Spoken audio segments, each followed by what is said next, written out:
sense to say to the IMF and to the European Commission and to the European Central Bank, what the hell are you doing? Stop pressuring and put an end to austerity. It has failed. We are starting to see that they are being scared by all this, by what a Greek default could trigger. Mr. Constancio, I read today, he's a vice president of the European Central Bank, says, I'm convinced that Greece won't exit the euro. It is difficult to build up, that's a quote, it is difficult to build up a narrative where that extreme case can happen. And he's saying this in a climate of rupture in the negotiations, of the IMF asking crazy stuff.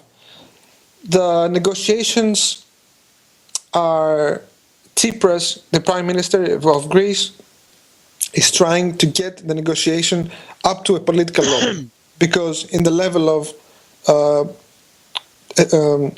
technical staff, things are stalled. Now, that's it. Michael, will you just hang on a minute? Now, we were hoping that Reverend Pinckney would call in, but it's getting rather late in the afternoon, and maybe we won't be able to hang with us. Maybe we can give you another segment. I'd really like to, on the same line that you're going through, okay? Hang on 1 second. We'll be back in a minute on World Crisis Radio. New York City. We're on with Michael Chiotinas in Athens, and we had been hoping for Reverend Pinckney to call in, but it looks like the authorities of the police state of Michigan and Governor Snyder have prevented that from happening. But I think we just bear in mind that question about the Italian unions in a general strike against Whirlpool on the 12th of June, and maybe we can spread that even further with the help of various people. But let's go back to Michael in Athens. Michael, you're telling us now the crunch time is the 5th, and then to the end of the month, 1.3 billion, and there is not enough cash. And will the creditors, right? Will the Schäuble, Lagarde people be reasonable, or will they go to the brink, and then perhaps other officials more realistic and more rational? Why don't you take it from there? Yes. So in this negotiations, the Greek government has its red lines, okay, in the things that it won't step back from. These red lines have nothing to do with anything radical. They are the absolutely basic, reasonable stuff. No more austerity, no more cuts in salaries and pensions, no more labor market deregulation. They are talking about liberalization of firing,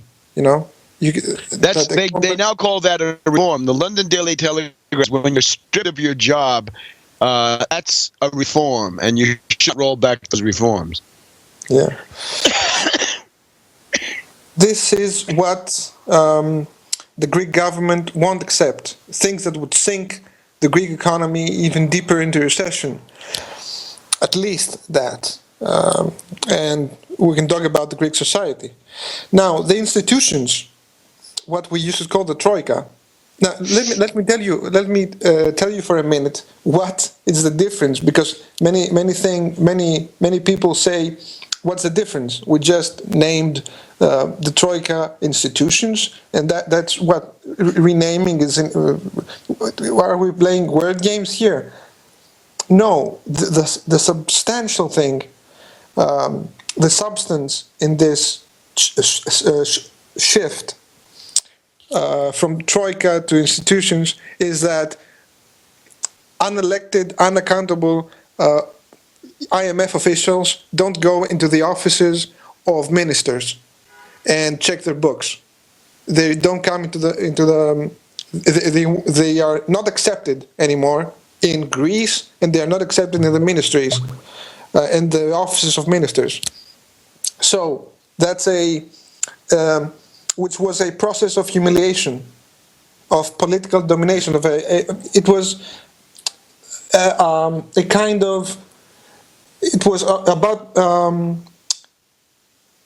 the show. It was about a show of domination, of political domination. Anyway, the institutions, that is the European Commission, the European Central Bank, and the IMF, behind which hides, of course, the will of Schäuble. Everyone knows this. They are trying to stall and blackmail and bully. But it all comes down to the fact that the Greek government is ready to go to default. And no one wants to see that happening. It's uncharted waters, if you like. Especially because of the danger of capital flight out of the Greek banking system, which threatens to bring the whole European banking system down because of interbanking relations, the relations between debt relations between banks. So we'd have chain reaction bankruptcies.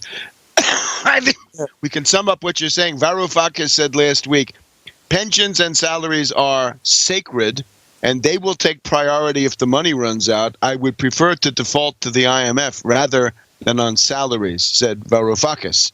Yeah, and it's not an easy thing to default on the IMF. No one has ever done it. No one has ever managed to haircut the IMF or anything like that. But a postponement is possible anyway. But the strange thing is that we see optimism expressed by the Greek government, by Prime Minister Tsipras himself. He seems confident that the deal will be struck in time. But the picture is very confusing. Information coming in are bizarre. Contradictory statements are often made within half an hour from each other. Tsipras himself makes a statement saying a deal is very near. Schäuble comes out the same day, that was Wednesday, the day before yesterday, with an answer saying, I don't know where Tsipras' optimism stems from. Lagarde of the IMF, the same thing. I honestly have no idea if there's going to be an agreement. I don't think anyone does. I don't think anyone has any idea. The process itself has been covered by a veil of secrecy for months now. But from information coming in today, this panic on the one hand, and this attempt to take steps back from the part of the lenders gives me some optimism. So I don't think anyone, I was saying that no one knows if an agreement is going to be struck, but I think we will have big news in the following week. Okay. The Greek negotiating team will either make a small win if a deal comes, but a win nevertheless, or things will be driven to the extreme of a rupture. I think that both cases are good. I mean, most of the scenarios are good scenarios. Even a rupture, I think, will be freeing for people in Greece. The bad thing, the worst thing that could happen is that the Greek people become impatient and that things will be delayed even more, because this is destructive for the Greek economy and for the Greek society. But maybe the worst thing that can happen right now is another delay or a bridge agreement until September or October, which some say talk about this scenario, but I don't think it's going to happen. So even a small win, I think that even a small win is going to be a big win, because it will be a rhetorical win. It's going to show people in Europe that politics can work. Politics is something that can bring you results in some time, And indeed, Schäuble and these people may be right that if they make concessions to Greece, the dams will break and Portugal will be there and others saying, hey, Yes, we're sick of austerity too. And you'll get a changed picture. I certainly hope so. that's the big game right now. Okay, so next week we'll be watching that very carefully. Michael, we want to thank you very much. Very This much. has been important to keep up with those situations. And what I'm wondering is, I'm looking forward to the day when Tsipras flies to Donetsk and meets with the leadership of the Donetsk People's Republic, because maybe Greeks could use some coal or something like this. The minister And we'll was in Russia again. okay. So thank you very much. We've reached the end of our time. This has been Webster Tarpley here in New York City at the Left Forum, and we'll see you again next week.